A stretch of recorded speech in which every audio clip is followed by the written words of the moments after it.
Disease की अगर हम बात करें तो हम बीपी, कोलेस्ट्रॉल या फिर सिर्फ हार्ट अटैक इस पे फोकस करते हैं। But there is also one important aspect जिसके बारे में ज़्यादा अवेयरनेस नहीं है या ज़्यादातर बात नहीं की जाती है, वो है हार्ट वाल्व। ये जो वैल्वुलर हार्ट डिजीज़ है, इसके सिम्टम्स अर्ली स्टेजेस पे काफ़ी ऑब्वियस नहीं होते हैं, but it can have a significant impact on your heart function. So नमस्ते and welcome everyone to another episode of beyond the pill where health meets conversation. I am your host doctor Chetna and in today's episode we will be talking about the valvular heart disease and understand कि ये heart valve के function क्या होते हैं and what can happen if this heart valve doesn't function properly in your body. Also, for the people suffering from valvular heart disease, what are the newer treatment options available along with transcatheter procedures? To simplify this and make us understand this better, joining us today is Dr. Gautam Naik. He is internationally trained and certified interventional and structural cardiologist with over 12 years of experience in this field. Dr. Gautam leads the transcatheter valve program at Indraprasth Apollo Hospital, New Delhi. He is also specialization in advanced interventional procedures like TAVI and MitraClip. He is also one of the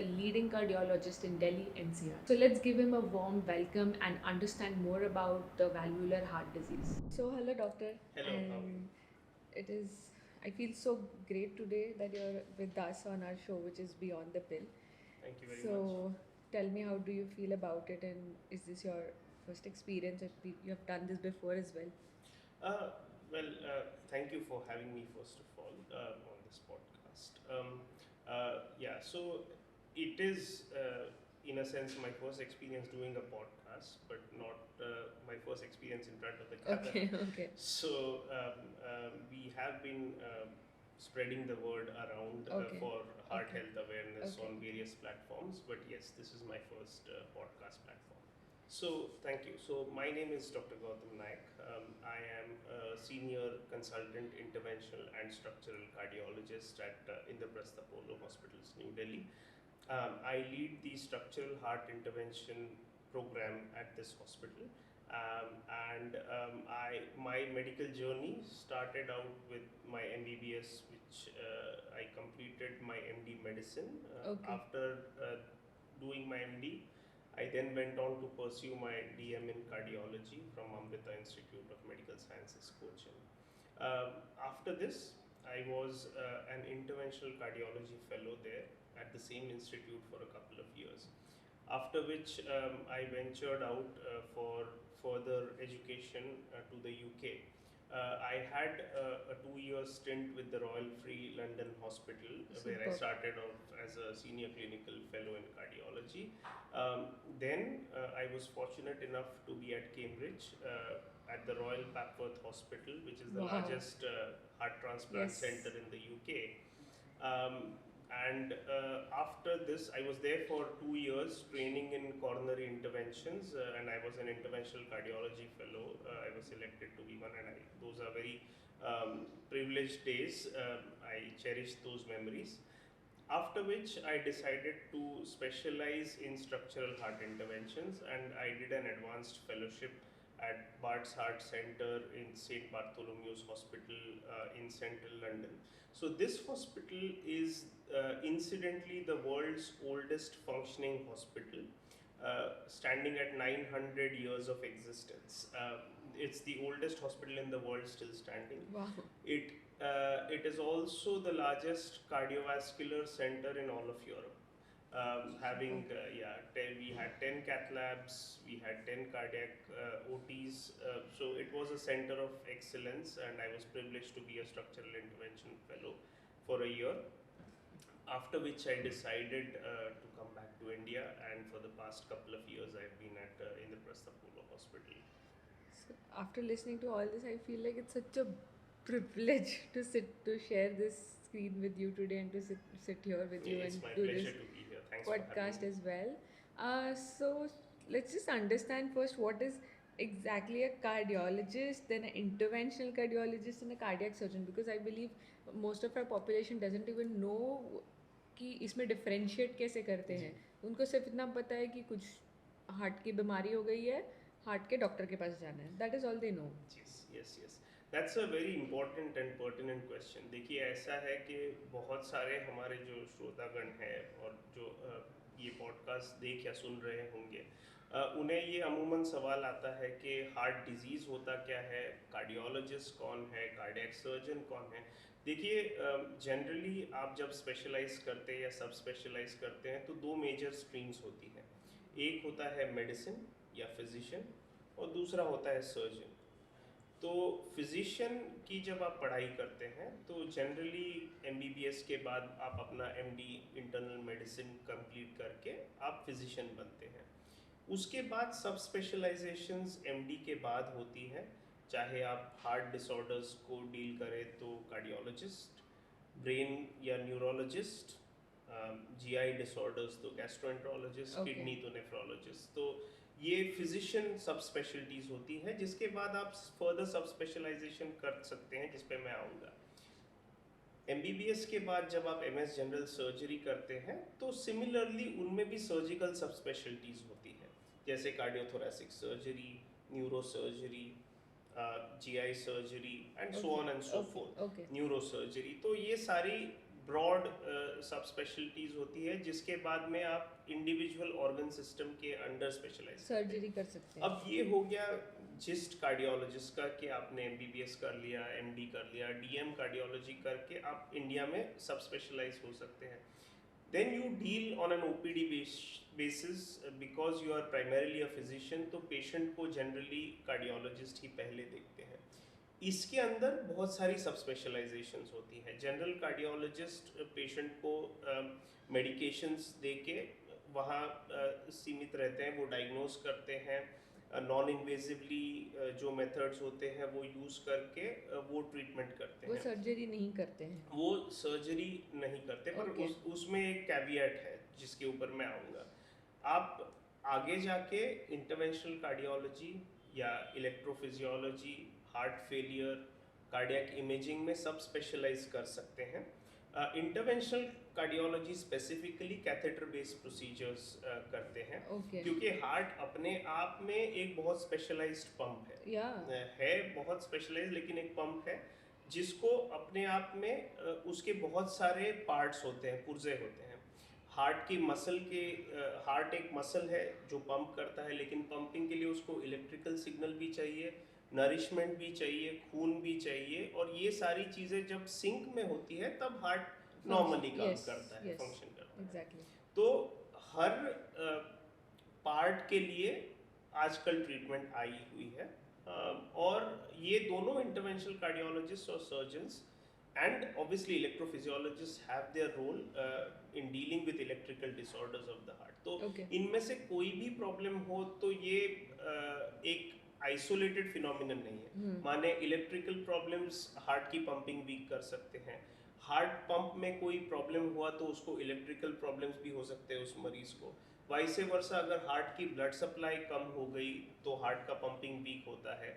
और कभी कभार तो ये होता है कि muscle में अपने आप डिसऑर्डर्स होते हैं, और जो वैल्वुलर डिजीजेस हैं जिसके अंदर Okay. हम आप आएंगे जी। तो उसके बारे में बात करेंगे। तो ये बहुत कॉम्प्लेक्स स्ट्रक्चर है जिसके लिए हर लेवल पे एक स्पेशलिस्ट आज Understood. के डे में अवेलेबल है। जैसे कि heart alone as a organ काम नहीं करता है, जी। वैसे ही उसकी ट्रीटमेंट भी एक अकेला कार्डियोलॉजिस्ट या कार्डियक सर्जन नहीं कर सकता है। You need like a team effort Yes, to yes. So treat it is a multi-specialty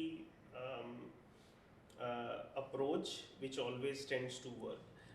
Having said that, generally पहला पॉइंट ऑफ कांटेक्ट पेशेंट का कार्डियोलॉजिस्ट होता है, क्योंकि सर्जन को मोस्ट ऑफन रेफरेंसेस आते हैं Okay. जो या तो इंटरनल कार्डियोलॉजिस्ट देते हैं या फिजिशियंस देते हैं जनरल पॉपुलेशन में से। Understood. Okay. So now coming to, जैसे कि हमारा टॉपिक है आज which is the valvular heart disease. So the term itself sounds like little complex to understand. So I want you to really start with the basic, like what exactly valve, when you say valvular heart disease, तो ये valve होते क्या है heart में and उसकी functions क्या है। So simple terms में जैसे आप किसी बच्चे को समझा रहे हो। जी। तो जैसे कि मैंने पहले कहा था कि हार्ट अपने आप में एक कॉम्प्लेक्स स्ट्रक्चर है। ब्रॉडली हार्ट 4 चेम्बर्स में डिवाइडेड होता है। उसके 4 पार्ट्स होते हैं, 2 राइट साइड पे, 2 लेफ्ट साइड पे। और ये जो है एक सर्किट के जैसे बिहेव करता है, क्योंकि आपने कभी स्कूल या कॉलेज में पढ़ा होगा कि डीऑक्सीजनेटेड ब्लड यस। आता है हाँ। और वो लंग्स में जाता है, जी। वो प्यूरिफाई होके फिर सिस्टमिक सर्कुलेशन या बॉडी के अलग अलग पार्ट्स में जाता है। अब इस कॉम्प्लेक्स नेटवर्क में दो पैरेलल सर्किट्स चल रहे हैं। माने जो आप एग्जॉशन या एक्सर्शन करते हैं उसके बाद जो अशुद्ध ब्लड होता है वो वीनस सिस्टम लाके हार्ट के राइट साइड में डाल देता है। ओके।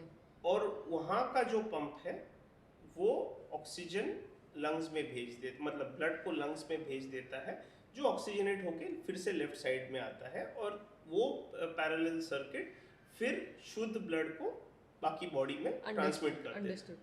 अब इसके लिए ये 4 चेम्बर्स बने हैं और वो चारों चेम्बर्स के बीच में ये हार्ट वाल्व्स होते हैं। वाल्व्स 2 चेम्बर्स के बीच में होते हैं या ग्रेट वेसल्स और हार्ट के पंप के कनेक्शन में होते हैं। अब ये वाल्व्स ऐसे स्ट्रक्चर्स हैं जो यूनिडायरेक्शनल ब्लड फ्लो को परमिट करते हैं, माने ब्लड एक ही दिशा में फ्लो हो जाए, ऑपोजिट दिशा में ना जाए। ओके। एक चेम्बर से दूसरे चेम्बर में या चेम्बर से फिर आर्टरी में एक दिशा में जाए, ऑपोजिट डायरेक्शन में ब्लड फ्लो को अलाउ नहीं करता। तो ये वाल्व का फंक्शन होता है और normal heart valves promote unidirectional blood flow. Okay, मतलब सिर्फ एक ही बारी वो पोर हो जाते पोर हैं हो चेंबर जाता में, है, फिर दे वो कैन नॉट गो बैक। जी। Okay. तो वाल्व ओपन होते हैं, क्लोज होते हैं और ये इलेक्ट्रिकल साइकिल पे डिपेंडेंट होता है Okay. हार्ट के। जो ईसीजी हम नापते हैं जैसे इलेक्ट्रोकार्डियोग्राम, जी। तो उसको भी हार्ट के फेजेस में डिवाइड होता है, क्योंकि हार्ट का एक रिसीविंग चेम्बर होता है, एक पंपिंग चेम्बर होता है। दोनों हार्ट एक साथ नहीं करता। तो जैसे हमने स्कूल में सुना होगा कि हार्ट का काम है पंप करना, रिलैक्स करना, जी, पंप करना, जी। रिलैक्स करना। तो ये अलग अलग फेजेस में होता है। ये इतना फास्ट होता है पंप और इतना सोफिस्टिकेटेड होता है कि ये 0.8 सेकेंड्स में एक कार्डियक साइकिल कंप्लीट कर लेता है। तो it is a magnificent pump created by nature. लेकिन उसके अंदर भी छोटे छोटे फेजेस होते हैं जो हमें नॉर्मल लाइफ में पता नहीं चलते, बट वाल्व्स इन फेजेस में बहुत इंपॉर्टेंट रोल प्ले करते हैं, क्योंकि खून की दिशा जो है शरीर के अंदर और हार्ट के अंदर एक ही दिशा में होनी चाहिए, ऑपोजिट डायरेक्शन में। तो वाल्व्स का काम ये है। ओके। सो जैसे कि नॉर्मल पॉपुलेशन को सिर्फ हार्ट डिजीज़ के किस तरीके से पता है कि हार्ट अटैक हो गया है या हार्ट फेलियर हो गया है या कोलेस्ट्रॉल की वजह से हार्ट अटैक आता है, इतना ही पता है मुझे लगता है। But then there is something called as valvular heart disease. ये majority of the population doesn't know. There is really very less awareness on this topic. So what exactly is valvular heart disease और ये diseases क्या होते हैं? जी। So heart में अमूमन 4 valves होते हैं, 2 राइट साइड पे, 2 लेफ्ट साइड पे। जैसे 4 चेम्बर्स होते हैं, 2 राइट 2 लेफ्ट। तो राइट साइडेड चेम्बर्स में जो वाल्व्स होते हैं उन्हें ट्राइकस्पिड और पल्मोनरी वाल्व कहते हैं। Right side, okay. और जो लेफ्ट साइडेड वाल्व्स होते हैं उन्हें माइट्रल वाल्व और एओर्टिक वाल्व कहते हैं। ओके। तो ये 4 वाल्व्स हार्ट के चेम्बर्स के अंदर होते हैं या फिर चेम्बर और ग्रेट वेसल के बीच में, जैसे हमने कहा यूनिडायरेक्शनल फ्लो। अब हार्ट वाल्व डिसऑर्डर्स माने 2 किस्म के जनरल डिसऑर्डर्स होते हैं। एक होता है स्टेनोसिस और दूसरा होता है रिगर्जिटेशन। अच्छा, ये स्टेनोसिस का मतलब क्या होता है? जब ये वाल्व ओपन क्लोज करते हैं तो एक ओपनिंग बन जाती है। जब वो ओपन करते हैं, अगर वो इनएडिक्वेटली ओपन हो जाए या उनकी जो एरिया है वो नैरो हो जाए या उनकी ओपनिंग संकुचित हो जाए तो उसको स्टेनोसिस कहते हैं। Basically it's a door. या it's a door which is partially opened and that is what is called stenosis. Okay. Valve regurgitation का मतलब लीकी वाल्व्स, माने फॉरवर्ड फ्लो की जगह पे थोड़ा फ्लो पीछे आ रहा है। अच्छा। तो ये 2 प्राइमरी डिसऑर्डर्स होते हैं वाल्व के, स्टेनोसिस और रिगर्जिटेशन। ओके। और जिस लोकेशन में और जिस वाल्व में ये प्रॉब्लम होती है उसके हिसाब से पेशेंट को सिम्टम्स होते हैं। Okay. Generally right sided heart valve के सिम्टम्स सांस ऊपर चढ़ना और जो पैरों में सूजन आ जाना या पेट में सूजन आ जाना, लिवर की प्रॉब्लम्स होना, जल्दी से थकान महसूस होना, ये राइट साइडेड हार्ट सिम्टम्स होते हैं। राइट हार्ट फेलियर में भी ये सिम्टम्स दिखते हैं और राइट साइडेड वाल्व प्रॉब्लम्स में भी ये सिम्टम्स दिखते हैं। दोनों क्योंकि left side of the heart जो लेफ्ट वेंट्रिकल होता है वो हार्ट का मेन पंप होता है। इन चारों चेम्बर्स में से सबसे ज़्यादा ध्यान दिया जाता है क्योंकि यही मसल है जो पूरे शरीर में खून पहुंचाता है। तो लेफ्ट साइडेड वाल्व की भी जाहिर सी बात है ज़्यादा अहमियत दी गई है। बट ऐसे चारों वाल्व्स में प्रॉब्लम्स हो तो प्रॉब्लम हो सकती है, लेकिन लेफ्ट के जो दो वाल्व्स होते हैं माइट्रल और एओर्टिक पोजीशन में, इनमें भी यही है, स्टेनोसिस, रिगर्जिटेशन। तो ओपनिंग में दिक्कत या लीक हो जाना उनका पीछे, ये दोनों ये बेसिकली यही इश्यूज होते हैं valve। तो ये जो इश्यूज है ये ग्रेजुअली मतलब कि धीरे धीरे प्रॉब्लम क्रिएट करते हैं कि ये झटके से किसी को हो जाते हैं? Like is it like a chronic problem या फिर फटक से आज मुझे ये प्रॉब्लम हो गया और कल से मुझे सिम्टम्स आना चालू हो गए? Is it that way? जी, ये बहुत ही अच्छा क्वेश्चन है क्योंकि इसकी इटियोलॉजी या कारण बहुत सारे हो सकते हैं। वो वाल्व की साइट पे डिपेंड करता है और वाल्व की ड्यूरेशन पे डिपेंड करता है। सिम्टम्स दोनों में होते हैं। कुछ वाल्व्स और जो जेनेटिकली या बचपन से ही वाल्वुलर इश्यूज होते हैं, जनरली पल्मोनरी वाल्व के साथ, और जिसको हम बाइकस्पिड एओर्टिक वाल्व कहते हैं। तो वाल्व में अपने आप फॉर्मेटिव डिफेक्ट्स रहते हैं जिसकी वजह से या तो वाल्व स्टेनोटिक या रिगर्जिटेंट होता है। इंडस्ट्रियलाइजेशन जब हो रही थी या low socio economic status compared to the higher socio economic status which was seen in the western world, तो रूमेटिक हार्ट डिजीज, जिसका मतलब है लॉन्ग टर्म इन्फेक्शन के इम्यूनोलॉजिकल सीक्वेले जो वाल्व्स पे दिखते हैं, तो वो काफ़ी कॉमन था।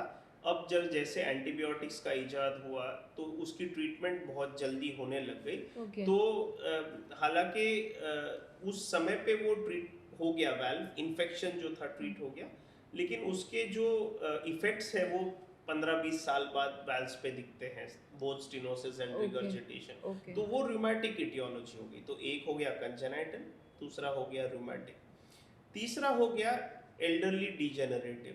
जैसे ही मेडिसिन में बहुत सारी दवाइयाँ इजाद हो रही है तो लाइफ एक्सपेक्टेंसी बढ़ते जा रही है।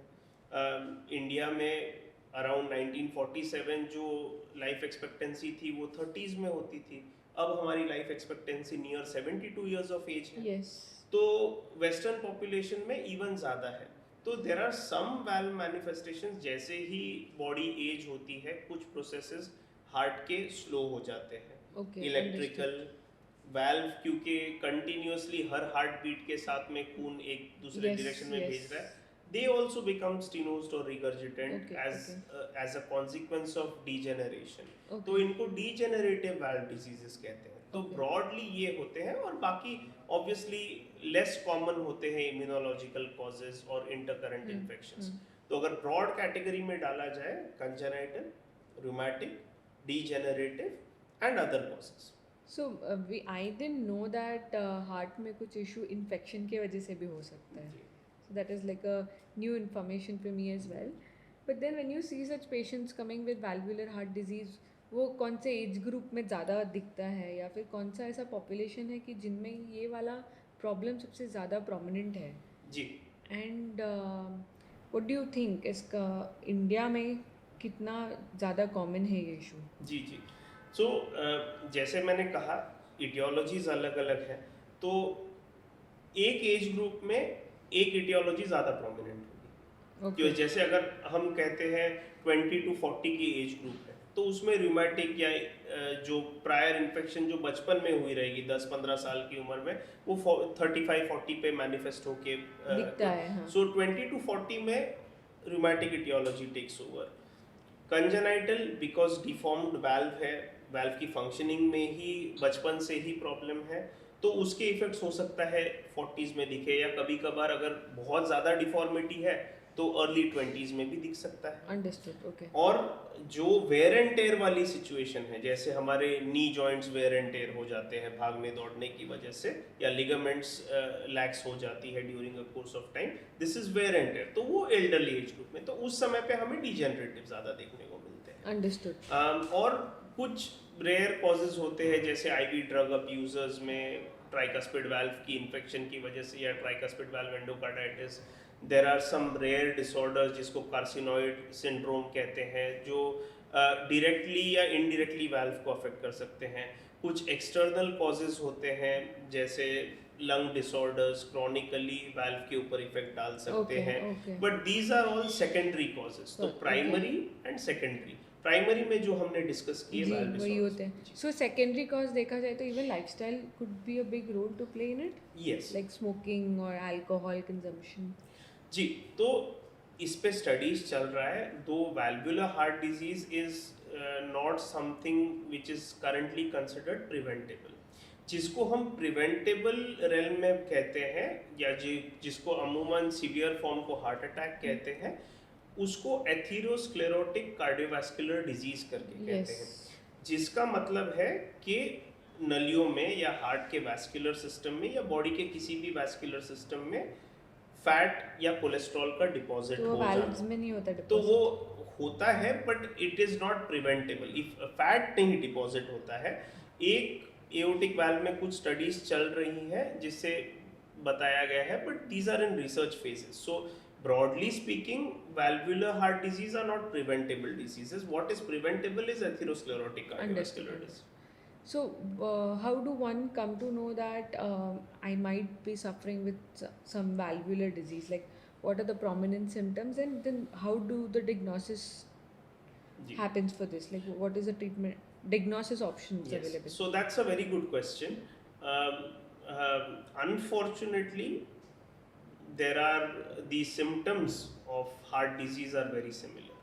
तो chest pain हार्ट की नलियों में ब्लॉकेजेस होने की वजह से भी हो सकती है, चेस्ट पेन वाल्व की प्रॉब्लम से भी हो सकती Yes. है। सांस लेने में तकलीफ होना ये भी नॉन स्पेसिफिक है, ये हार्ट की प्रॉब्लम्स, किसी भी हार्ट की प्रॉब्लम है, किसी भी लंग की प्रॉब्लम Yes, की that वजह is से हो definitely. सकती है। सिनकोपी या चक्कर आना ये हार्ट की इलेक्ट्रिकल प्रॉब्लम बता सकती है या हार्ट की स्ट्रक्चरल प्रॉब्लम बता सकती है। This is the unfortunate part. The fortunate part is most of the valvular heart disease can be easily diagnosed by echocardiography. Okay. Echocardiography is just an ultrasound of the heart. ECG. So no, an ECG is an Okay. electrocardiogram Okay. which tells you about the electrical problems of the Okay. heart. Okay. This echocardiogram और cardiac ultrasound, जैसे पेट का आप जी, ultrasound जी, सुनते हैं, वैसे जी। अगर chest का ultrasound जी, या हार्ट का जी। अल्ट्रासाउंड किया जाए तो उसको echocardiography Okay. कहते हैं, स्पेसिफिक नाम दिया गया है। Okay. उससे हार्ट की स्ट्रक्चर, हार्ट के वाल्व्स, हार्ट के आसपास के स्ट्रक्चर्स और पेरिकार्डियम हार्ट के अराउंड की कवरिंग, ये सारी की सारी चीज़ें हमें पता चल जाती सकती है। Okay, understood. So when you go to a doctor with this symptoms की चेस्ट पेन हो रहा है या ब्रीदिंग डिफिकल्टी हो रही है, चक्कर आ रहा है, then the doctor will decide Yes, sir. कि आपको फर्दर डायग्नोसिस Yes. में किस में जाना जी, है या क्या जी। करना है। तो अच्छी बात ये है कि ईसीजी और एको आजकल हर प्राइमरी केयर सेंटर में हाँ जी, अवेलेबल जी। है। तो जब पेशेंट इन सिम्टम्स के साथ जो कॉन्फ्लिक्टिंग सिम्टम्स है अपने डॉक्टर के पास जाते हैं, या तो फिजिशियन के पास प्राइमरी केयर में मिलेंगे या तो किसी कार्डियोलॉजिस्ट के पास। वो जब एग्जामिन करेंगे तो उन्हें सस्पिशन हो सकती है कि इस पेशेंट को शायद वैल्वुलर हार्ट डिजीज हो फिजिकल एग्जामिनेशन पे। फिर आपको ईसीजी और एको करना पड़ता है। एको पे आप डायग्नोस कर सकते हैं कि वैल्वुलर हार्ट डिजीज किसी को है या नहीं है। अंडरस्टूड। और उसके अंदर अगर नहीं है तो क्लूज भी मिल सकते हैं हार्ट की ब्लॉकेजेस की तरफ, मतलब हार्ट की पंपिंग वीक है कि नहीं, whether there is concomitant LV dysfunction, मतलब जो हार्ट का मेन पंप है उसकी वीकनेस है या नहीं है, जो आगे जाके हार्ट फेलियर जिसको आप कहते हो, वो कॉमन हार्ट फेलियर एक क्लिनिकल सिंड्रोम है, मतलब एक कंटिन्यूम है।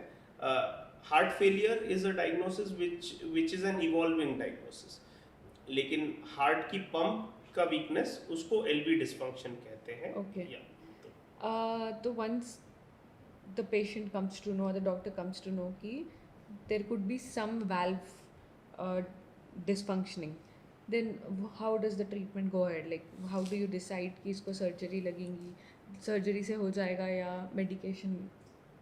मेडिकेशन से काम होता है इसमें? जी जी। सो बहुत generally broadly speaking and there are exceptions to the rule, लेकिन जो रिगर्जिटेंट प्रॉब्लम्स रहते हैं या वाल्व लीक की वजह से जो प्रॉब्लम्स रहते हैं वो काफ़ी देर तक मेडिसिन पे पेशेंट चल चल और सकता है। हार्ट टॉलरेट कर लेता है कई ओके बार। ओके और वो भी सीवियरिटी पे डिपेंड करता है, mild leak, moderate leak, severe leak. Okay mild और मॉडरेट केसेस में वाल्व डिजीज के, वो भी लीकी वाल्व्स के, आप दवाइयाँ दे के थोड़ी देर के लिए होल्ड कर सकते हैं। प्रोलॉन्ग कर सकते हैं। कुछ गाइडलाइंस या एक हार्ट की रेगुलर स्कैनिंग करने पे आपको एक आइडिया हो जाता है कि हार्ट की डायमेंशन इतनी बड़ी है, क्योंकि हार्ट के ऊपर लोड आया है, क्योंकि हार्ट वाल्व लीक कर रही है। जनरली जो स्टेनोटिक या नैरोइंग वाले होते हैं वो सिम्टम्स भी ज़्यादा जल्दी कॉज करते हैं और दवाइयाँ उन पे कम काम करती है या बहुत देर तक दवाइयों पे सर्वाइव नहीं कर सकते, उनके लिए जल्दी वाल्व रिप्लेसमेंट्स होती ओके है। But this is not a general rule. अगर आपका वाल्व बहुत सीवियरली लीक कर रहा है तो उसको रिप्लेस करने की जरूरत पड़ ओके सकती है। Okay but generally speaking regurgitant valve lesions या leaky valve lesions are well tolerated than narrowed valve lesions. Understood. How smoothly you said that कि valve रिप्लेस करने की ज़रूरत पड़ सकती है। आई कांट इवन थिंक कि you have a small heart and you have a small door inside that heart and you're replacing that valve. Like how advanced our science has become right now. So like when we talk about surgery part of it, so how does it play a role in improving the disease? जी तो वो question answer करूँ इसके पहले मैं कुछ कहना चाहूँगा। ये एक टीम अप्रोच होती है।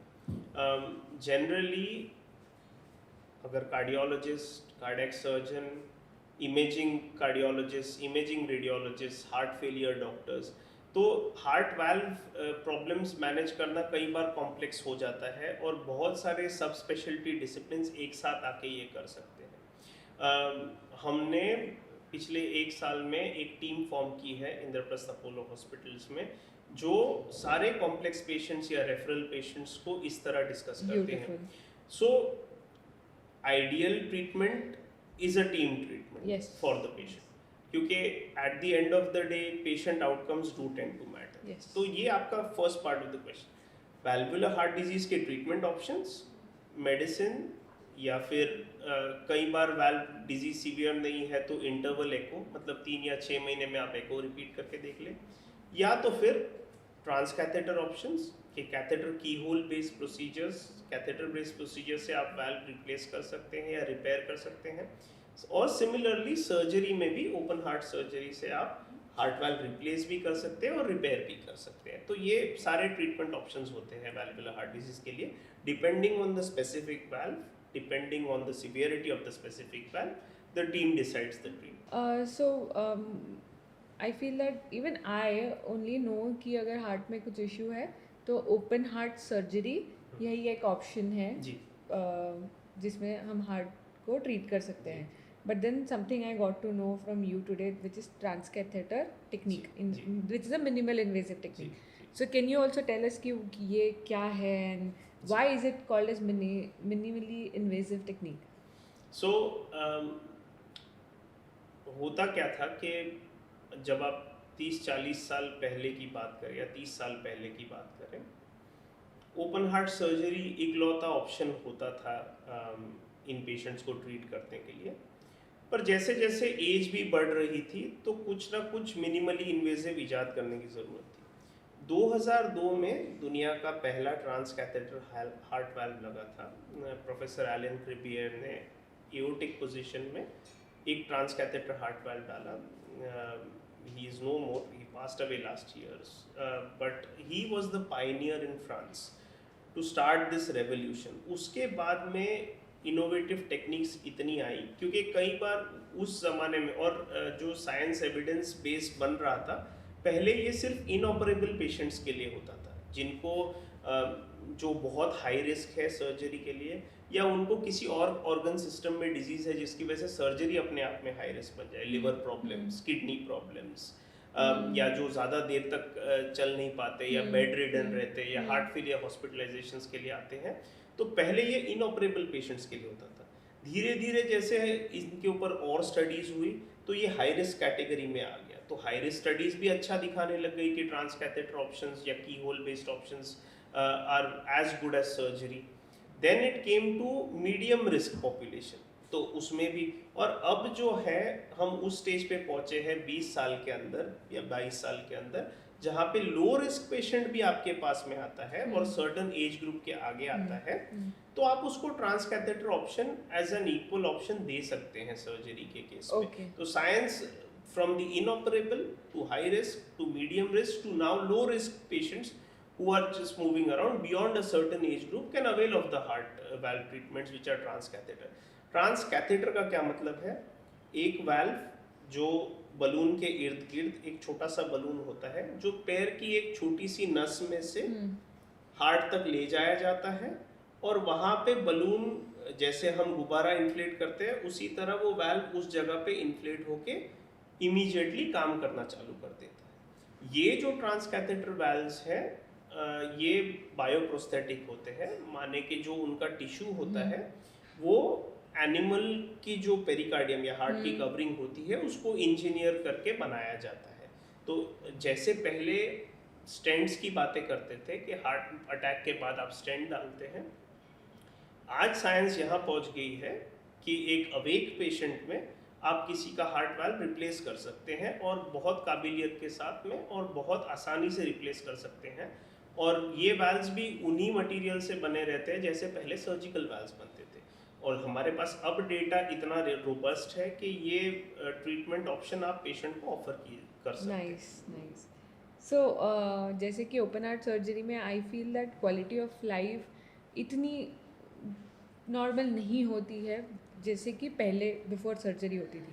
But then what about this technique? Quality of life कितनी पहले जैसी हो जाती है, या फिर हॉस्पिटल स्टे से लेके सूचर से लेके पेन से लेके? नहीं, पहले तो ये गलतफहमी मैं दूर कर दूं कि सर्जरी एक वायबल ऑप्शन नहीं है। Under experienced hands surgery is very much a viable option, and it's a very good option for longevity and recovery. थोड़ी सी पेन होती है, बट ट्रांसकैथेटर वाल्व्स ने एक वायबल ऑप्शन खोल दिया है जिसके अंदर पेशेंट को कोई कट नहीं अपने स्कार लेने पड़ते। इसके एडवांटेजेस ये है कि most of the procedures don't require general anaesthesia, तो पेशेंट अवेक रहते रहते ये हो सकता है। इसकी वजह से होता क्या है, रिकवरी ऑब्वियसली हॉस्पिटल स्टे भी आपका छोटा हो जाता है, एक आध दो दिन में आप पेशेंट को डिस्चार्ज कर सकते हैं, वो अपने normal day to day activities पे जल्दी आ सकता है। तो ये सारे पोटेंशियल एडवांटेजेस हैं मिनिमली इन्वेजिव सर्जरी के भी और ट्रांसकैथेटर ऑप्शन के भी। तो जैसे जैसे हर फील्ड में आप जाते हैं ज़्यादा से ज़्यादा लेस इन्वेजिव ऑप्शंस टेबल पे आ चुके हैं, उनमें से एक ट्रांसकैथेटर हार्ट वाल्व थेरेपी है।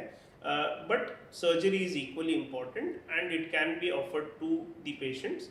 Ultimately the patient has to make the decision as to what is good. Yes, I remember off camera when I was talking to you, you told me that one patient who has undergone this surgery sent you a video of playing tennis. yeah. So that was very gratifying. मुझे इन्हीं चीज़ों से हमें ज़्यादा से ज़्यादा खुशी भी मिलती है, satisfaction भी मिलती है, और उत्साह भी मिलता है कि जो हम काम कर रहे हैं वो सही कर रहे हैं, और ये उमंग लेके हम आगे बढ़ सकते हैं कि हम और ज़्यादा से ज़्यादा पेशेंट्स की मदद कर सकें। तो ये मुझे डिस्टिंक्टली याद है, इनको तकरीबन 1-1.25 साल हो गया इनको ट्रीट करके ट्रांसकैथेटर वाल्व्स के साथ। 2 दिन बाद इनकी छुट्टी हो गई थी, वो नियमित रूप से फॉलोअप पे आ रहे थे, और 1.25 साल के बाद में भी रिसेंटली मेरे पास आए थे। उनका एकोकार्डियोग्राम किया, वाल्व बिल्कुल ठीक ठाक फंक्शनिंग है, और उन्होंने as a token of gratitude he sent me a video of him playing tennis. So he was a very active person who couldn't do these things whilst he was diseased.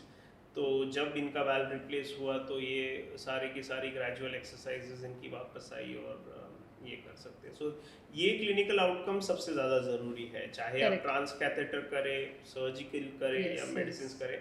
पर एक आप heart team के पास जाए जो आपको opinion आपके cases, तो आज सुबह ही हम एक हार्ट वाल्व डिस्कशन कर चुके हैं जिसके अंदर एक बहुत कॉम्प्लेक्स महिला जो 75 इयर्स है, जिनके लिए दोनों ऑप्शंस खुले हैं, लेकिन बहुत ही कम सेंटर्स में कंट्री में ये प्रोसीजर होता है, और उसको पहले से ही एक ट्रांस कैथेटर वाल्व लगा है, दूसरे वाल्व में प्रॉब्लम हो रही है. तो ये कॉम्प्लेक्स पेशेंट्स बड़े पेचीदा होते हैं and you need a partnered approach कि आप पेशेंट की फैमिली, डॉक्टर और डॉक्टर की टीम, ये सारे एक Correct. पेज पे रहे जब Correct. डिफिकल्ट Yes, डिसीजंस ले वो yes. साथ में। तो ये प्रक्रिया बहुत ज़रूरी है मेरे ख्याल में, and that is what the public awareness message should Yes, be. that is जी। important. So once someone has undergone the surgery and, like you said, has gone back to the life again, assume मतलब taking into account कि इसके side effects कुछ भी नहीं है surgery जी। के, patient को कितने रूटीनली अपनी स्क्रीनिंग या अपने डॉक्टर को विजिट करना चाहिए just to keep in check कि एवरीथिंग इज़ फंक्शनिंग प्रॉपरली? जी, जनरली हम कहते हैं कि प्रोसीजर से डिस्चार्ज होने के बाद 1 सप्ताह या 2 सप्ताह के बाद पेशेंट आए तो एक फॉलोअप एको हो। उसके बाद हम पेशेंट को 2 महीने बाद देखते हैं और 2 महीने के बाद डायरेक्टली 6 महीने के बाद देखते हैं। इन सारे टाइम्स पे हम फॉलोअप एको करते हैं, पेशेंट से उनके सिम्टम्स पूछते हैं एंड ऑब्वियसली जितने ज़्यादा बीमार वो रहते हैं आने से पहले, many a times we see that they are able to do these activities, जो चलना फिरना फैमिली के साथ, कई बार तो ट्रैकिंग करना, साइकिलिंग करना। यूरोप में पेशेंट्स देखेंगे जो ये सारी एक्टिव लाइफस्टाइल कंटिन्यू जी, करना चाहते जी। हैं, वहाँ लाइफ एक्सपेक्टेंसी और लॉन्जिविटी भी ज़्यादा होती है, 80 बिटवीन 85 to 90 ईयर्स। तो हमने complex patients regularly above 90 years के ट्रीट करे हुए हैं। Superb. So I remember putting in a TAVI well for a lady who was 98 years of age. So, and I distinctly remember a 92-year-old lady. वहाँ के जो सोच होती है वो बड़ी एक्टिव लाइफस्टाइल वाली yes. होती है। तो उन्हें पूछा कि आप करेंगी क्या ये वाल्व डालने के बाद? तो कहते हैं पहले जाके स्विमिंग करूँगी। Superb. Ji. So there are no as such side effects of the surgery. So definitely when you do something invasively, there are certain side effects which are well discussed with the patient, relatives and family during the time. It wouldn't be wise, to Understood. highlight all of them. But if you are doing anything invasively, then there is a statistical probability. जैसे आप flight में जाते हैं तो भी एक risk है, India में रोड क्रॉस करते हैं तब भी रिस्क है, वो भी एक स्टैटिस्टिकल रिस्क होता है, लाख Correct, में एक correct. बार कुछ भी हो सकता है। उसी तरह अगर आप ट्रांस कैथेटर या सर्जिकल रिस्क्स देखते हैं तो बहुत सारे स्टडीज हो चुके हैं robust over thousands of patients, जो आपको बताते हैं एक रफ फिगर कि इतना परसेंट रिस्क इस प्रोसीजर में होता है। ओके, ठीक है। But in general transcatheter procedures are less invasive and less riskier than open surgeries, but what is more important is the appropriate treatment goes to the appropriate patient. So your benefits are more than the side effects. Yes. Okay. Yeah. And a very important question is that ठीक है, जिनको समझ आ गया कि ये problem हो रही है, उन्होंने ट्रीटमेंट भी करा ली, but then what about the population जो ड्यू टू एनी रीज़न, मतलब मॉनेटरी रीज़न हो या लैक ऑफ अवेयरनेस हो या जो भी रीज़न से डॉक्टर के पास नहीं जा पा रहे हैं, ट्रीटमेंट नहीं कर रहे हैं ये चीज़ का, या पता भी नहीं लगा पा रहे हैं कि ऐसे कुछ चल रहा है बॉडी में, सो उन अनट्रीटेड वैल्वुलर हार्ट डिजीज़ कितना बुरा हो सकता है फिर? देखिए, वैल्वुलर हार्ट डिजीज़ एक ऐसी कंडीशन है जो बहुत ही प्रोग्रेसिव होती है। जैसे मैंने कहा कि सारे ही वाल्व डिसऑर्डर्स, जो चाहे स्टेनोसिस हो या रिगर्जिटेंट हो, उनके लिए ट्रीटमेंट लेना बहुत अनिवार्य है। तो मेरा मैसेज यही रहेगा पब्लिक को कि वाल्व डिजीज़ को स्पेशली इग्नोर ना कीजिए। देयर इज़ ऑल्सो, जब कुछ वाल्व्स तो ऐसे होते हैं जिनके अंडर सडन कार्डियक डेथ का भी रिस्क होता है। Okay. So they are that serious कि वो अपने आप में एक हार्ट मौत का कारण बन जी, सकते हैं जी, लोगों के लिए। जी। तो कई बार ऐसे and just waiting on a list for XYZ reason. So और अभी तो बहुत सारे पैनल्स और एम्पैनलमेंट्स आ गए हैं। हमारी गवर्नमेंट भी काफ़ी सहयोग कर रही है इस प्रक्रिया में That's a good कि news, जो सर्वाइवल के लिए बेनिफिशियल होते हैं जो जी। Heart valves, even transcatheter valves are under the gambit of various empanelments like CGHS, CCHS। Wow, that's good. Insurance companies अब प्रोवाइड Okay, करती है, okay. कवरेज काफ़ी ज़्यादा है। अवेयरनेस कम है Yes. लेकिन कवरेज पूरी है। तो मेरा मानना यही है कि अगर आप किसी को जानते हैं या आपका कोई relative, family member, loved one इस प्रॉब्लम से ग्रस्त है तो त्वरित उसको एक ऐसे सेंटर पे लेके जाइए जो valve clinical centre of excellence हो, which will give you treatment which is on par with centers of excellence across the world. And now we have great expertise in our own country जो कि there are very good centers, there are very good doctors, and you can avail of these treatments at a much lower cost than what is expected in Western countries privately. That's like a very beautiful and important message Yeah. that should go out there. Just one question that is developing in my mind is कि जिसको भी ये valve problem है, with the valve problem जो medication पे है, उनकी physical activity regress हो सकती है क्या? बिल्कुल हो सकती है एंड जैसे मैंने कहा most of these valve diseases are progressive diseases. तो अगर कोई लेट अस से 1 किलोमीटर रोज चलता है फॉर आर्ग्यूमेंट से, तो धीरे धीरे आप देखेंगे 15-20 दिन में वो सिर्फ 800 मीटर चल पाएगा, धीरे धीरे वो आधा kilometre Even if the person is on medication. Yes, even on medications, medications can only do so much. Okay. And जैसे मैंने कहा कि वो डिपेंड करता है कि वाल्व की प्रॉब्लम माइल्ड है, मॉडरेट है या सीवियर है। जिसको माइल्ड प्रॉब्लम है वो दवाइयों पे रह सकता है। But then moderate to severe heart valve problems में you have to go for the doctor's opinion and probably surgery or transcatheter option. So for these people, you have to tell them to restrict their physical activities. Yes. As a blanket, we would not give out a blanket cautionary tale, but if it is a narrowed heart valve, then significant restriction, especially not lifting heavy weights. That is what we tend to tell them कि 2.5-3 kilo से ऊपर अगर wait हो तो आप खुद से ना उठाइए। Restrict driving alone in certain circumstances, क्योंकि अगर साथ ही साथ वाल्व के प्रॉब्लम के इलेक्ट्रिकल प्रॉब्लम हो गई तो अकस्मात एक्सीडेंट्स या उसके चांसेस बढ़ जाते हैं। Try not to do strenuous activity. आपकी जो लिमिट है, अगर आप आधा किलोमीटर तक भाग रहे हैं, don't try to push yourself in the presence of any form of heart disease, let alone valvular heart disease. तो ये सारी प्रिकॉशनरी अब पेशेंट्स हमारे यहाँ पे रोज़मर्रा की चीज़ें, जैसे पानी से भरा हुआ बकेट उठाने चले जाते हैं, जो कोई बात नहीं, मेरे को हार्ट प्रॉब्लम है, मैं तो कर लूँगा। ये सारी चीज़ें हम प्री प्रोसीजर तो कहते ही इवन पोस्ट सर्जिकल या पोस्ट कैथेटर वाल्व जी even after the surgery also durability better रखने के लिए क्या उनको मतलब इज दिस एडवाइजेबल कि अपनी फिजिकल एक्टिविटी थोड़ी कम रखें? बिल्कुल। तो मेरे कहने का ये रहेगा कि डिस्चार्ज जब आप होते हैं तो सारे सवाल आप अपने डॉक्टर से पूछिएगा, and they will give you a detailed account of what is right in that particular patient. तो आपको फॉलोअप पे भी ये बताया जाएगा what are the dos and don'ts that you need to do. But generally after replacement you tend to get back on your feet. सांस लेना बेहतर हो जाता है, जो चेस्ट पेन्स हो रही होती है कम हो जाती है।